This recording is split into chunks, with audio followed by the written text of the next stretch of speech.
ആലപ്പുഴയുടെ കാർഷിക പ്രാമാണ്യം കൊടികുത്തി വാണിരുന്ന ഒരു കാലമായിരുന്നു അന്ന്. കോട്ടയം ജില്ലയിലെ വൈക്കത്തു നിന്നും ഒരു കൃഷിയവല കുടുംബം കാർഷിക വൃത്തി ലക്ഷ്യമിട്ട് ആലപ്പുഴയിലേക്ക് എത്തി. ആലപ്പുഴയുടെ വടക്കൂറുള്ള കറുത്ത മണ്ണിൽ അവർ വൈക്കത്തുകാരായി. പുന്നമട കായലോരത്തെ നിലം മീൻ നിറഞ്ഞ നീർത്തടങ്ങളിൽ അവർ വിത്തെറിഞ്ഞ് വിളവൊരുക്കി 100 മേനി കൊയ്തെടുത്തു. കാലം മുന്നോട്ടു നീങ്ങി. ആലപ്പുഴ മുഖം മിനുക്കി നഗരകാന്തി അണിഞ്ഞു. ഒപ്പം നഗരമധ്യത്തിലെ വൈക്കത്തു വീടും. പക്ഷേ ഈ വീട്ടിലെ ഗൃഹനാഥൻ വിജയ സക്കറിയ തന്റെ കാർഷിക പാരമ്പര്യത്തെ കൈവിട്ടില്ല. രാജ്യത്തെ ഒരു പ്രമുഖ വ്യവസായ സ്ഥാപനത്തിൽ മെക്കാനിക്കൽ എഞ്ചിനീയറായി ജോലി ലഭിച്ചെങ്കിലും അതുപേക്ഷിച്ച് തന്റെ കാർഷിക പൈതൃകത്തെ ജീവിത വഴിയാക്കാൻ അദ്ദേഹം തീരുമാനിക്കുകയായിരുന്നു. അതിനായി 13 ഏക്കറിലേറെ വരുന്ന സ്വന്തം കുട്ടനാടൻ പാടശേഖരം പുന്നമടയുടെ തീരത്ത് അദ്ദേഹത്തെ കാത്തു കിടക്കുകയുമായിരുന്നു. അധ്വാനത്തിന്റെ ചുടുവേർപ്പുകൾ ഏറ്റുവാങ്ങി കനമുറ്റിയ കതിർക്കുലയോടെ പൊലിച്ചേകിയ പാടങ്ങളും പുന്നമടക്കായലിന്റെ തീരവും വിജയ സക്കറിയ എന്ന കർഷകനെ മത്സ്യകൃഷി മേഖലയിലേക്ക് എത്തിക്കുകയായിരുന്നു. മത്സ്യഫെഡിന്റെ ആലപ്പുഴ കേന്ദ്രവും വേണ്ട സഹായങ്ങളും നിർദ്ദേശങ്ങളുമായി എത്തവേ പുന്നമടയോരത്തെ വൈക്കത്തു പാടശേഖരം മത്സ്യസമൃദ്ധിയുടെ തണ്ണീർത്തടം കൂടിയായി മാറി.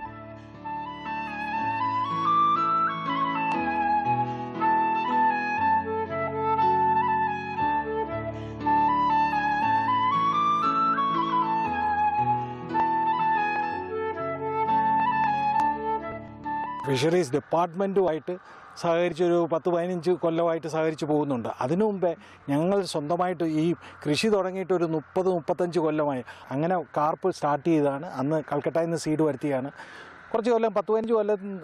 കുറച്ച് കൊല്ലം കഴിഞ്ഞപ്പോഴത്തേക്കിന് ഫിഷറീസുകാർ തന്നെ സീഡ് സപ്ലൈ ചെയ്യാൻ തുടങ്ങി. അത് കഴിഞ്ഞ് എല്ലാ സഹകരണവും ഞങ്ങളുടെ മുന്നോട്ട് പോക്കും അവരുമായിട്ട് സഹകരിച്ചാണ് മുന്നോട്ട് കൊണ്ടുപോയിരിക്കുന്നത്.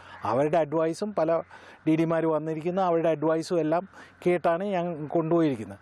പല കൃഷികൾ ചെയ്തിട്ടുണ്ട്. കാർപ്പ് ചെയ്തിട്ടുണ്ട്. കാർപ്പ് കഴിഞ്ഞ് മലേഷ്യൻ വാള എന്ന് പറയുന്ന ഫംഗാസിസ് ചെയ്തിട്ടുണ്ട്. പിന്നെ അങ്ങനെ പല മത്സ്യങ്ങൾ ചെയ്ത് ഇപ്പോൾ വന്ന് നിൽക്കുന്നത് തിലോപ്പിയാണ്, ഗിഫ്റ്റ് തിലോപ്പിയാണ്. ഞങ്ങൾക്ക് ഏറ്റവും നല്ല റിസൾട്ട് കിട്ടിയിരിക്കുന്നത് ഗിഫ്റ്റ് തിലോപ്പിയാണ്. 5 ഏക്കർ വിസ്തൃതിയുള്ള 2 വലിയ മീൻകുളങ്ങളാണ് വിജയ സക്കറിയ ഇവിടെ തീർത്തത്.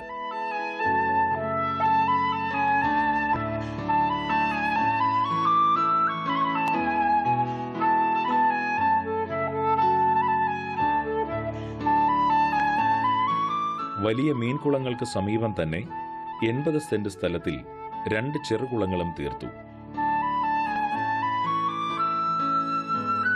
ചെറിയ കുളങ്ങൾ ഭക്ഷ്യമീനുകളുടെ നഴ്സറിയാണ്.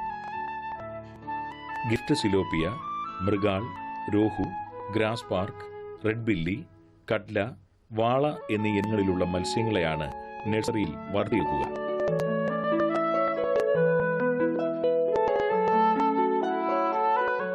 ഫ്രീ ആയിട്ട് കിട്ടുന്ന ഈ സീഡ്സ് എന്ന് പറഞ്ഞാൽ ചിലപ്പോൾ നമുക്ക് വേണ്ടതല്ലായിരിക്കും കിട്ടുന്നത്, മിക്സഡ് ആയിട്ടുള്ള. നമുക്ക് വേണ്ടത് നമ്മുടെ ലാൻഡിന് അനുയോജ്യമായ വെറൈറ്റി കിട്ടാനുള്ള ഒരു ശ്രമം ആണ് എന്നിൽ നിന്നുണ്ടാകുന്നത്. എനിക്ക് കിട്ടുന്നത് ഫ്രീ ആയിട്ട് കിട്ടുന്നത് വളർത്തുന്നുണ്ട്, പക്ഷേ അതത്ര സക്സസ് അല്ല. ഞാനിപ്പം വേറെ തിലോപ്പിയയും വേറെ മീനും എല്ലാം ഇതിൻ്റെ കൂടെ വളർത്തുന്നുണ്ട്. അതിൽ ആണ് നേട്ടം കൂടുതലാണ്. കാർപ്പിന് നമ്മുടെ ഇവിടെ ഡിമാൻഡ് വളരെ കുറവാണ്. ഫ്ലഷിൽ മുള്ളുള്ള മീനായതുകൊണ്ട് അതിന് ഡിമാൻഡ് കുറവാണ്. മീനുകളുടെ പരിപാലനത്തിലും സംരക്ഷണത്തിലും ശാസ്ത്രീയമായ പരിചരണ മുറകൾ തന്നെയാണ് ഈ കർഷകൻ ഇവിടെ അവലംബിക്കുന്നത്. നീർക്കാക്ക, കൊക്ക് തുടങ്ങിയ മത്സ്യപ്രിയരായ പക്ഷികളുടെ ആക്രമണത്തിൽ നിന്നും രക്ഷ നേടാനായി നഴ്സറി കുളത്തിനു മുകളിൽ പോളിത്തീൻ വലയും പാകിയിരിക്കും. കുളങ്ങളിലെ ശുദ്ധജലത്തിന്റെ pH നിലവാരം കൃത്യതയോടെ പരിശോധിക്കുക എന്നത് മത്സ്യകൃഷിയിൽ ഏറെ പ്രാധാന്യം തന്നെയെന്ന് സക്കറിയ പറയുന്നു. മത്സ്യങ്ങളുടെ ആരോഗ്യകരമായ വളർച്ചയ്ക്ക് ഇതേറെ പ്രയോജനപ്പെടുന്നു. കമ്പോളത്തിൽ നിന്ന് ലഭിക്കുന്ന മത്സ്യത്തീറ്റയാണ് കുഞ്ഞുങ്ങൾക്കും നൽകുക. പ്രോട്ടീൻ ഘടകങ്ങൾ കൂടുതലുള്ള തീറ്റയായിരിക്കും കുഞ്ഞുങ്ങൾക്കുള്ളത്. മത്സ്യക്കുഞ്ഞുങ്ങൾക്ക് ഏതാണ്ട് 50 ഗ്രാം തൂക്കമാകുമ്പോൾ അവയെ നഴ്സറി കുളത്തിൽ നിന്നും വലിയ കുളത്തിലേക്ക് വിടുന്നു. പിന്നീട് കൃത്യമായ പരിചരണത്തിന്റെ നാളുകൾ തന്നെ. ഈ കുഞ്ഞുങ്ങളെ കിട്ടിക്കഴിയുമ്പോൾ അവർ ഓക്സിജൻ ഫിൽഡ് പാക്കറ്റിലാണ് കൊണ്ടുതരുന്നത്. അതിനെ കൊണ്ടുവന്ന് നഴ്സറി പോണ്ടിൽ ഒരു മണിക്കൂർ 1.5 മണിക്കൂർ ഇട്ട് ടെമ്പറേച്ചർ എല്ലാം ഈവനായി കഴിയുമ്പോൾ നഴ്സറി പോണ്ട് നേരത്തെ പ്രിപ്പയർ ചെയ്യും. ബാക്കിയുള്ള മീനുകളെല്ലാം മാറ്റി ഇത് ചെയ്തിട്ട് ചാണകവും ഇതുമെല്ലാം ഇട്ട് പ്ലാങ്ക്ടോൺ ഗ്രോ ചെയ്ത് റെഡിയാക്കിയ pH എല്ലാം നോക്കി റെഡിയാക്കിയിട്ട് നഴ്സറി പോണ്ടുകളുണ്ട്. ആ പോണ്ടിൽ കുഞ്ഞുങ്ങളെ കുറച്ച് സമയം നിക്ഷേപിച്ച് അതിൻ്റെ ടെമ്പറേച്ചർ എല്ലാം കറക്റ്റായി കഴിയുമ്പോൾ പ്ലാസ്റ്റിക് ബാഗിൽ നിന്ന് തുറന്നു വിടുക. ഒരു 2 മാസത്തോളം അതിൻ്റെ അകത്ത്, മാക്സിമം 2 മാസത്തോളം അതിൻ്റെ അകത്ത് ഇട്ട് തിരിച്ചു. ഈ നഴ്സറി പോണ്ടുകൾ ഉപയോഗിക്കുന്നത് എന്തിനാണെന്ന് വെച്ച് കഴിഞ്ഞാൽ തീറ്റ കൊടുക്കാനും എളുപ്പവും, പിന്നെ ബാക്കി ഈ ബേർഡ്സിൻ്റെ ഇന്നെല്ലാം ഇതിനെ രക്ഷപ്പെടുത്താൻ വേണ്ടിയാണ് ഇതിൻ്റെ അകത്തിട്ട്. ഒരു 50 ഗ്രാം തൊട്ട് 100 ഗ്രാം വരെ പരുവായി കഴിയുമ്പോൾ അതിനെ മെയിൻ പോണ്ടിലോട്ട് മാറ്റുക. കമ്പോളത്തിൽ നിന്ന് ലഭിക്കുന്ന മത്സ്യത്തീറ്റ തന്നെയാണ് ഇവിടെ മുതിർന്ന മത്സ്യക്കൂട്ടങ്ങൾക്കും ആഹാരം.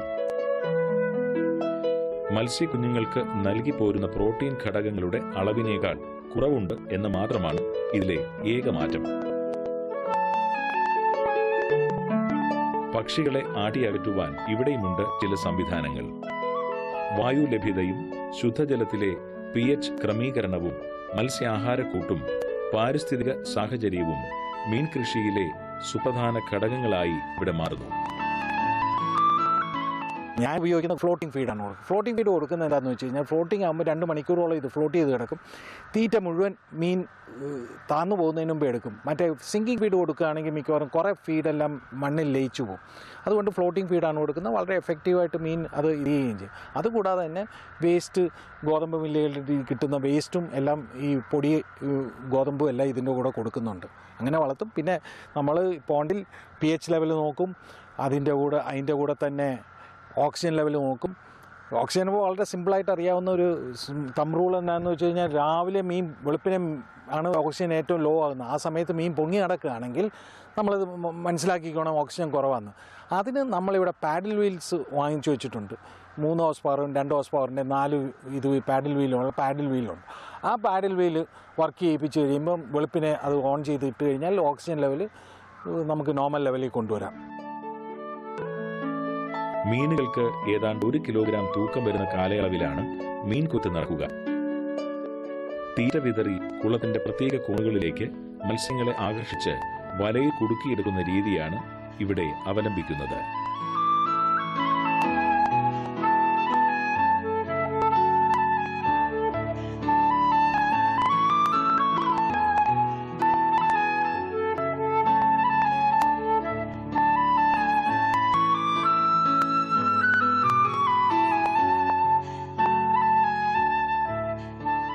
ഓരോ വിളവെടുപ്പ് ദിനങ്ങളിലും ആവശ്യക്കാർക്കുള്ള മത്സ്യങ്ങൾ നീക്കിവെച്ച ശേഷം ബാക്കി വരുന്ന മത്സ്യങ്ങളെ മീൻകുളത്തിൽ പ്രത്യേകം തയ്യാറാക്കിയിട്ടുള്ള വലക്കൂട്ടിൽ നിക്ഷേപിക്കുന്നു. ഇവ അടുത്ത ദിനങ്ങളിലെ ആവശ്യക്കാർക്കായും വിറ്റുപോരുന്നു. മത്സ്യവകുപ്പിൻ്റെ മത്സ്യസമൃദ്ധി പദ്ധതിയിലെ ഒരു ബെനിഫിഷ്യറിയാണ് VJ സക്രിയ. ഇദ്ദേഹം ഇവിടെ ഒരു മൾട്ടി സ്പീഷ്യസ് അക്വ ഫാമിംഗ് ആണ് നടത്തുന്നത്. 13 ഏക്കറോളം വരുന്ന ഈ ഫാമിൽ 2 ഘട്ടങ്ങളിലായിട്ടാണ് മത്സ്യകൃഷി നടത്തുന്നത്. ആദ്യ ഘട്ടത്തിൽ നഴ്സറി കുളങ്ങളിൽ മത്സ്യവിത്തിനെ സംഭരിച്ചതിന് ശേഷം ഒരു 2 മുതൽ 3 മാസത്തെ വളർച്ചയ്ക്ക് ശേഷം അവയെ വളർത്തുകുളങ്ങളിലേക്കാണ് തുറന്നുവിടുന്നത്. വളർത്തുകുളങ്ങളിൽ ഏതാണ്ട് 8 മാസം വളരുന്ന ഇവ പൂർണ്ണ വളർച്ച എത്തി കഴിയുമ്പോഴേക്കും ഏതാണ്ട് 1 കിലോ 1.5 കിലോ തൂക്കം വെക്കുന്നു. ആ സന്ദർഭത്തിലാണ് ഹാർവെസ്റ്റിംഗ് നടത്തുന്നത്. മത്സ്യവകുപ്പ് നടത്തുന്ന എല്ലാ ട്രെയിനിങ്ങുകളിലും എല്ലാ പരിപാടികളിലും അദ്ദേഹം കാര്യമായി പങ്കെടുക്കുകയും അതിന് വേണ്ടുന്ന സഹായ സഹകരണങ്ങൾ നമുക്ക് നൽകുകയും ചെയ്യുന്നു. അതോടൊപ്പം തന്നെ മത്സ്യവകുപ്പിൻ്റെ ഒരു മോഡൽ ഫാം ആയിട്ടുള്ള ഡെവലപ്പ് ചെയ്യാനുള്ള ഒരു പദ്ധതിയും ഞങ്ങൾ ആവിഷ്കരിക്കുന്നുണ്ട്. ഇത് ഒരു ട്രെയിനിങ് യൂണിറ്റ് കൂടെ ആക്കാനുള്ള ഒരു പദ്ധതി നമ്മളിവിടെ ചെയ്യുന്നുണ്ട്. മീൻകുളങ്ങളോടനുബന്ധിച്ചുള്ള വിൽപ്പന കേന്ദ്രത്തിലൂടെ തന്നെയാണ് മീൻ വിൽപ്പന നടക്കുക. സ്വാദിഷ്ടവും വിലക്കുറവുമാർന്ന ഗിഫ്റ്റ് സിലോപ്പിയ, റെഡ് ബില്ലി, വാള തുടങ്ങിയ ഇനങ്ങൾക്ക് ഇവിടെ ആവശ്യക്കാരുമേറെ.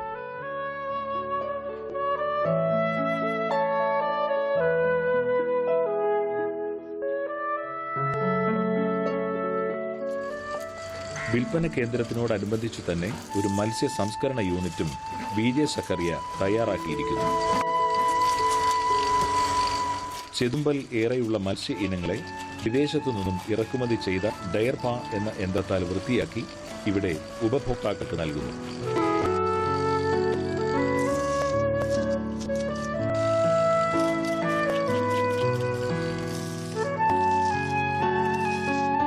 മാർക്കറ്റിംഗ് ആണ് വലിയ പ്രോബ്ലമായിട്ട് വരുന്നത്. മീൻ വളർത്താം, പക്ഷേ ഇത് ബൾക്കായിട്ട് പിടിച്ച് മാർക്കറ്റിൽ കൊണ്ടു ചെല്ലുമ്പം ഈ ഇടനിലക്കാരുള്ളതുകൊണ്ട്, ഓപ്ഷനേഴ്സ് ഉള്ളതുകൊണ്ട് ഞങ്ങൾക്ക് വില വളരെ താഴ്ന്നാണ് കിട്ടുന്നത്. അതാണ് ഞങ്ങളുടെ ഏറ്റവും വലിയ ബുദ്ധിമുട്ട്. വളരെ കൃഷി മീൻ ഇവിടെ ഫിഷറീസിൽ നിന്നും എല്ലാം വളരെ സഹകരണം തന്ന്, വളരെ എൻകറേജ്മെൻറ്റും തന്ന്, ഫ്രീ ആയിട്ട് സീഡ്സ് എല്ലാം തരുന്നുണ്ട്. എന്നാലും ഈ മാർക്കറ്റിംഗ് സൈഡൂടെ ഞങ്ങൾക്ക് നോക്കിയില്ലെങ്കിൽ ഞങ്ങൾക്ക് കിട്ടുന്നതിനെക്കാട്ടിലും കൂടുതൽ ഒറ്റ ദിവസം കൊണ്ട് ഈ ഇടനിലക്കാരുണ്ടാക്കുന്നുണ്ട് മാർക്കറ്റ് ചെയ്ത്. പോളിസി മേക്കിങ്ങിൻ്റെ അകത്ത് പ്രാക്ടിക്കലായിട്ട് ചെയ്യുന്ന ഫാമേഴ്സിനെ കൂടെ ഉൾപ്പെടുത്തി അവരുടെ അഡ്വൈസും കൂടെ കണക്കിലെടുത്തുകൊണ്ട് കൃഷി വകുപ്പ് പോളിസീസ് ഉണ്ടാക്കുകയാണെങ്കിൽ ഒന്നുകൂടെ ബെറ്റർ ആയിരിക്കും എന്നുള്ള എൻ്റെ അഭിപ്രായം. ഫാർമറിന് കൊണ്ടുപോയി അവൻ്റെ പ്രോഡക്റ്റ് എക്സിബിറ്റ് ചെയ്ത് ഡയറക്റ്റായിട്ട് കൺസ്യൂമറിന് വിൽക്കത്തക്കവണ്ണമുള്ളൊരു അതിൻ്റെ ഒരു ചെറിയ സംവിധാനം ഞാനിവിടെ തുടങ്ങിയിട്ടുണ്ട്. ഞാൻ ഒരു മിഷ്യൻ മരത്തി, ചെതുമ്പൽ കളയാനുള്ളൊരു മിഷ്യൻ മരത്തി വെച്ചിട്ട് അത് വെച്ച് ഇത് ചെയ്ത് ഈ മീൻ കുറേശ്ശെ വിധം മാർക്കറ്റ് ചെയ്യുന്നുണ്ട്. വളരെ നന്നായിട്ടത് മൂവ്മെൻറ്റ് ആകുന്നുണ്ട്. കാലമാറ്റങ്ങൾക്കിപ്പുറത്ത് ആലപ്പുഴയിലും സംഭവിച്ച ആഗോള ടൂറിസത്തിന്റെ ഭാഗമാകാനും വിജെ സക്കറിയ എന്ന ഈ കർഷകന് കഴിഞ്ഞിരിക്കുന്നു. ഭക്ഷ്യ മത്സ്യക്കൂട്ടങ്ങളെ ഇത്തരം ഒഴുകും വഞ്ചി വീടുകളിലേക്കും ഇതര ഭക്ഷ്യവിതരണ സ്ഥാപനങ്ങളിലേക്കും എത്തിക്കുന്നതിലൂടെ ഇദ്ദേഹം നേടുന്നതും നല്ലൊരു വരുമാനം തന്നെ. കഴിഞ്ഞ വർഷത്തെ ഉൽപ്പാദനം ഏതാണ്ട് കാർപ്പ് മത്സ്യങ്ങൾ ഏതാണ്ട് 4 ടൺ ആണ് ഇവിടെ ഉൽപ്പാദിപ്പിക്കപ്പെട്ടത്. അതോടൊപ്പം തന്നെ ഗിഫ്റ്റ് തിലാപ്പിയ, അതൊരു പുതിയ കൃഷി സമ്പ്രദായമാണ്. അത് പരീക്ഷണാടിസ്ഥാനത്തിൽ നമ്മൾ ഈ ഫാമിൽ നടത്തി. അത് വൻ വിജയമാണെന്ന് കണ്ടതിൻ്റെ അടിസ്ഥാനത്തിൽ മറ്റ് പ്രദേശങ്ങളിലേക്കും ഇപ്പോൾ ഈ പദ്ധതി വ്യാപിപ്പിക്കുന്നുണ്ട്. മത്സ്യകർഷക വികസന ഏജൻസിയുടെ ഒരു പ്രത്യേക പ്രോജക്റ്റായിട്ട് തന്നെയാണ് ഈ പദ്ധതി എടുത്ത് ഇവിടെ നമ്മൾ ആലപ്പുഴ ജില്ലയിൽ നടപ്പിലാക്കുന്നത്. ആലപ്പുഴ ജില്ലയിലെ വളമംഗലം, കുട്ടനാട് പ്രദേശങ്ങളിൽ ഇപ്പോൾ ഈ ഗിഫ്റ്റ് തിലാപ്പിയയുടെ ഫാമിങ് ഇവിടുത്തെ വിജയത്തിന് ശേഷം വളരെ നല്ല രീതിയിൽ നടപ്പിലാക്കി വരുന്നു. 13 വർഷത്തെ എക്സ്പീരിയൻസ് അദ്ദേഹത്തിന് ഈ മത്സ്യ കൃഷി മേഖലയിലുണ്ട്. ഒരു മത്സ്യവകുപ്പിൻ്റെ എല്ലാ സഹായങ്ങളും അദ്ദേഹത്തിന് നമ്മൾ നൽകി വരുന്നുകയും ചെയ്യുന്നു. പരമ്പരാഗത കാർഷിക രീതിയും കാലാനുസൃതമായി വന്ന കാർഷിക മാറ്റങ്ങളെയും ഒന്നുപോലെ ഉൾക്കൊള്ളുന്ന മനസ്സാണ് വിജെ സക്കറിയുടേത്. അതുകൊണ്ട് തന്നെ ആ നിരീക്ഷണ പാടവത്തിലെ വൈദഗ്ധ്യം അദ്ദേഹത്തിന്റെ പാരിസ്ഥിതിക ഭംഗി നിറഞ്ഞ കാർഷിക കളത്തിൽ ദൃശ്യമാകുന്നു.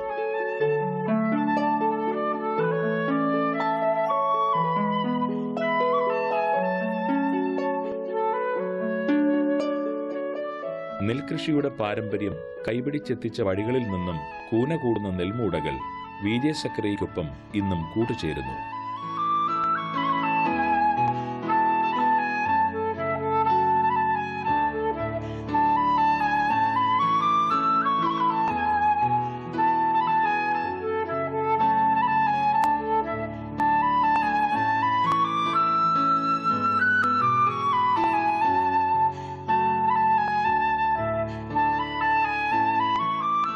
മീൻകുളങ്ങളുടെ ഓരങ്ങളിൽ തഴച്ചാർത്ത് വളർന്നു നിൽക്കുന്ന തെങ്ങുകളും വാഴകളും മരച്ചീനിയുമൊക്കെ ഈ കർഷകന്റെ മണ്ണിനോടുള്ള പ്രതിബദ്ധതയിലെ കാർഷിക സൗന്ദര്യമായി മാറുന്നു.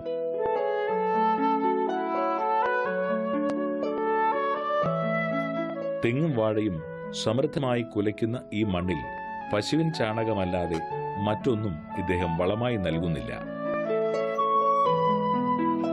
തെങ്ങിനും വാഴയ്ക്കുമൊക്കെ ഇടയിൽ ചാണകക്കുഴികൾ തീർത്താണ് അവയ്ക്ക് വളമേകുന്നത്.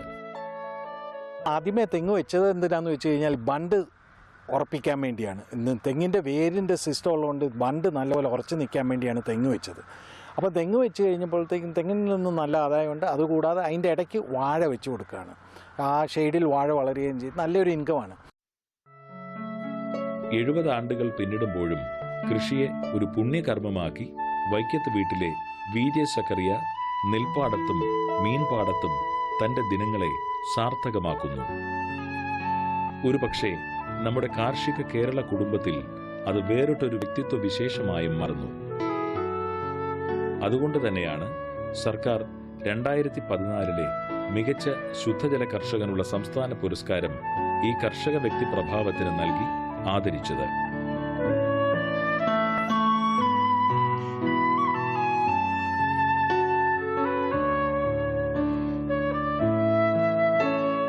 നമുക്കൊരു അംഗീകാരം കിട്ടുന്നതെന്ന് പറയുന്ന ഒരു വലിയ കാര്യമാണ്. കൃഷി വകുപ്പിൽ നിന്നാണെങ്കിലും ഗവൺമെൻറ്റിൽ നിന്നാണെങ്കിലും ഒരു അംഗീകാരം, നമ്മൾ ബുദ്ധിമുട്ടുന്നതിനനുസരിച്ച് ഒരു അംഗീകാരം കിട്ടിയത് നല്ല കാര്യമായിട്ട് തോന്നി. മീനെന്ന് പറയുന്ന ഹൈ പ്രോട്ടീൻ ഫുഡാണ്. അത് മനുഷ്യന് അത്യാവശ്യമുള്ളതാണ്. ഇതിൻ്റെ അകത്ത് കൂടുതൽ പേർ ഇറങ്ങണം. അതുപോലെ തന്നെ നല്ല പ്രോട്ടീൻ കണ്ടൻ്റുള്ള നല്ല വിളവ് കിട്ടുന്ന മീൻ വളർത്താൻ ശ്രമിക്കണം.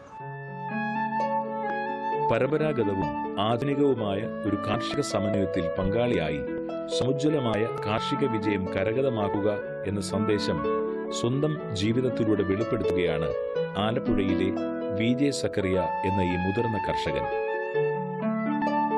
ആ സംതൃപ്തമായ സാക്ഷാത്കാര ജന്മം നമുക്ക് നൽകുന്ന തിരിച്ചറിവും ഏറെ വിലപ്പെട്ടതു തന്നെ.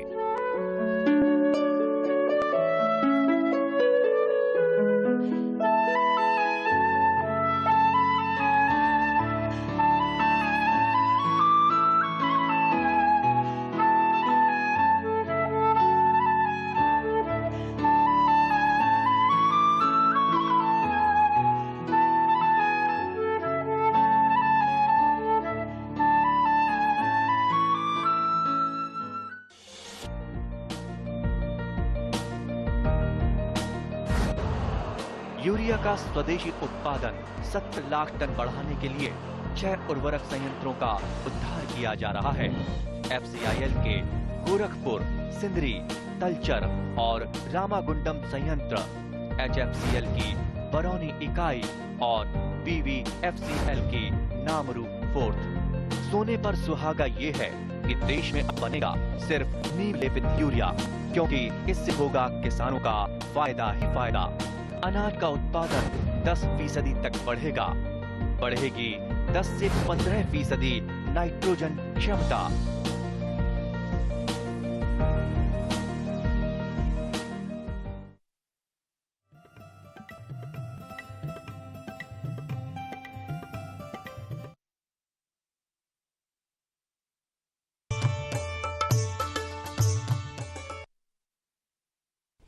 നമസ്കാരം.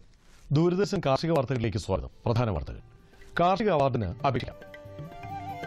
തേനീച്ച വളർത്തലിലും കൂൺ വളർത്തലിലും പരിശീലനം. വിശദമായ കാർഷിക വാർത്തകളിലേക്ക്. സംസ്ഥാന കൃഷി വകുപ്പ് 2015 വർഷത്തെ കാർഷിക അവാർഡുകൾക്ക് അപേക്ഷകൾ ക്ഷണിച്ചു. സംസ്ഥാനത്തെ മികച്ച കർഷകർ, മികച്ച പാടശേഖര സമിതി, കർഷക തൊഴിലാളികൾ, ശാസ്ത്രജ്ഞർ, പത്രപ്രവർത്തകർ, മികച്ച യുവ കർഷകർ, വനിതാ കർഷകർ, കാർഷിക മേഖലയെ വിവിധ തുറകളിലുള്ള വ്യക്തികൾ എന്നിവർക്കാണ് അവാർഡുകൾ നൽകുന്നത്. അപേക്ഷ സമർപ്പിക്കേണ്ട അവസാന തീയതി ഡിസംബർ 21. കൂടുതൽ വിവരങ്ങൾക്ക് www.keralaagriculture.gov.in എന്ന വെബ്സൈറ്റ് സന്ദർശിക്കുക.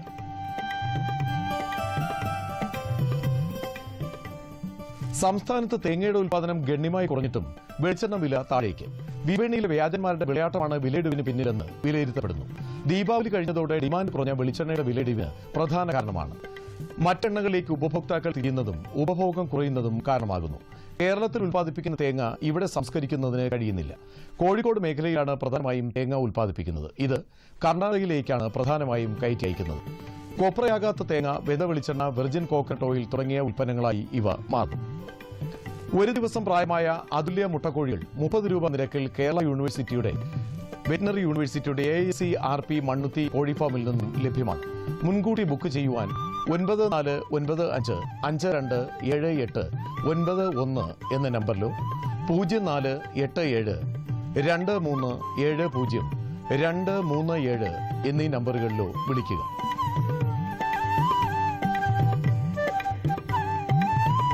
കേരള കാർഷിക സർവകലാശാല മണ്ണുത്തി കമ്മ്യൂണിക്കേഷൻ സെന്റർ തേനീച്ച വളർത്തലിലും കൂൺ വളർത്തലിലും പരിശീലനം നൽകുന്നു. കൂടുതൽ വിവരങ്ങൾക്ക് വിളിക്കേണ്ട ഫോൺ നമ്പർ 8086405476. മറ്റൊരു നമ്പർ 8086663981.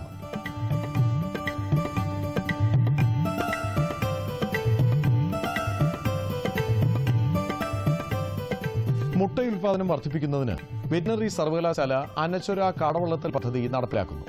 6 ആഴ്ച പ്രായത്തിൽ മുട്ട ഉൽപാദനക്ഷമതയുള്ള 12 കാടകളെയാണ് ഈ പദ്ധതിയിലൂടെ വിതരണം ചെയ്യുന്നത്. ഇതിലൂടെ പ്രതിവർഷം 2800 മുട്ടകൾ ലഭിക്കും. പദ്ധതിക്ക് ഗുണഭോക്താക്കൾ 2880 രൂപ അടയ്ക്കണം.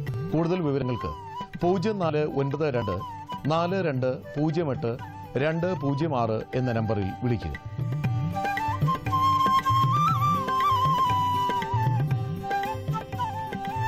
ഇനി കമ്പോള നിലവാരം. വെളിച്ചെണ്ണ കൊച്ചിയിൽ 9400 രൂപ, കോഴിക്കോട് 10600 രൂപ, തൃശൂരിൽ 9400 രൂപ. കൊപ്ര കൊച്ചിയിൽ 6395 രൂപ, കോഴിക്കോട് 6850 രൂപ, തൃശൂരിൽ 6475 രൂപ. കുരുമുളക് അൺഗാർബിൾഡ് 66000 രൂപ, ഗാർബിൾഡ് 69000 രൂപ. ചുക്ക് മീഡിയം 18500 രൂപ, ബെസ്റ്റ് 20000 രൂപ. മഞ്ഞൾ സേലത്ത് 10800 രൂപ, ഈറോഡിൽ 11200 രൂപ. അടയ്ക്ക പുതിയത് 25000-നും 26000-നും മധ്യം. കൊച്ചിയിൽ റബ്ബർ 5ാം ഗ്രേഡ് 9750 രൂപ, 4ാം ഗ്രേഡ് 10000 രൂപ. കോട്ടയത്ത് റബ്ബർ 5ാം ഗ്രേഡ് 9800 രൂപ, 4ാം ഗ്രേഡ് 10100 രൂപ. കമ്പോള നിലവാരം കൊച്ചി മാർക്കറ്റ്. വെളിച്ചെണ്ണ 9400 രൂപ, കോപ്ര 6395 രൂപ, പിണ്ണാക്ക് എക്സ്പെല്ലർ 2100 രൂപ, റോട്ടറി 2400 രൂപ. കുരുമുളക് അൺഗാർബിൾഡ് 66000 രൂപ, ഗാർബിൾഡ് 69000 രൂപ. ചുക്ക് മീഡിയം 18500 രൂപ, ബെസ്റ്റ് 20000 രൂപ. അടയ്ക്ക പുതിയത് 17000-നും 20000-നും മധ്യം. ജാതിക്ക തൊണ്ടൻ 200-നും 230-നും മധ്യേ. തൊണ്ടില്ലാത്തത് 440-നും 460-നും മധ്യേ. ജാതിപത്രി 650-നും 925-നും മധ്യേ. ഗ്രാമ്പു 790 രൂപ. റബ്ബർ RSS 5ാം ഗ്രേഡ് 9750 രൂപ, 4ാം ഗ്രേഡ് 10000 രൂപ. ഒട്ടുപാൽ 5900 രൂപ, ലാറ്റക്സ് 7300 രൂപ. കമ്പോള അവലോകനം. തമിഴ്നാട്ടിൽ നാളികേര വിളവെടുപ്പ് ഊർജിതമായി. പച്ചത്തേങ്ങ വരവ് കനത്തതോടെ കാങ്കയത്ത് കൊപ്ര 6200 രൂപ രേഖപ്പെടുത്തി. ക്രിസ്മസ് ആവശ്യങ്ങൾ മുന്നിൽ കണ്ട് മധ്യകേരളത്തിൽ വിളവെടുപ്പ് പുരോഗമിക്കുന്നു. സംസ്ഥാനത്ത് ഇന്ന് വെളിച്ചെണ്ണ വിലയിൽ മാറ്റമില്ല. രാജ്യാന്തര റബ്ബർ വില ഉയർന്നെങ്കിലും ആഭ്യന്തര മാർക്കറ്റിൽ ഷീറ്റ് വിലയിൽ കാര്യമായ പുരോഗതിയില്ല. കൊച്ചിയിൽ RSS 4ാം ഗ്രേഡ് റബ്ബർ കിലോ 100 രൂപ രേഖപ്പെടുത്തി. വിദേശ അടക്ക വരവ് ഉയർന്നത് കേരളത്തിലെയും കർണാടകത്തിലെയും കർഷകരിൽ ആശങ്ക ഉളവാക്കി. ഇറക്കുമതി ശക്തി ആർജിച്ചാൽ ഉൽപ്പന്ന വിലയെ ബാധിക്കുന്ന ഭീതിയിലാണ് ഒരു വിഭാഗം വ്യാപാരികൾ. സിക്കിമിൽ ഇന്ന് നടന്ന ഏലക്ക ലേലത്തിൽ വലിപ്പം കൂടിയ ഇനങ്ങൾക്ക് കിലോ 1350 രൂപ മുതൽ 1500 രൂപ വരെ ഉറപ്പുവരുത്താനായി. ഇത് കേരളത്തിൽ നടന്ന ലേലത്തിൽ വന്ന 98,132 കിലോഗ്രാം ചരക്ക് പൂർണ്ണമായും ലേലം കൊണ്ടു. മികച്ച ഇനങ്ങൾക്ക് കിലോ 100 രൂപ രേഖപ്പെടുത്തി. ഇനി കാലാവസ്ഥ.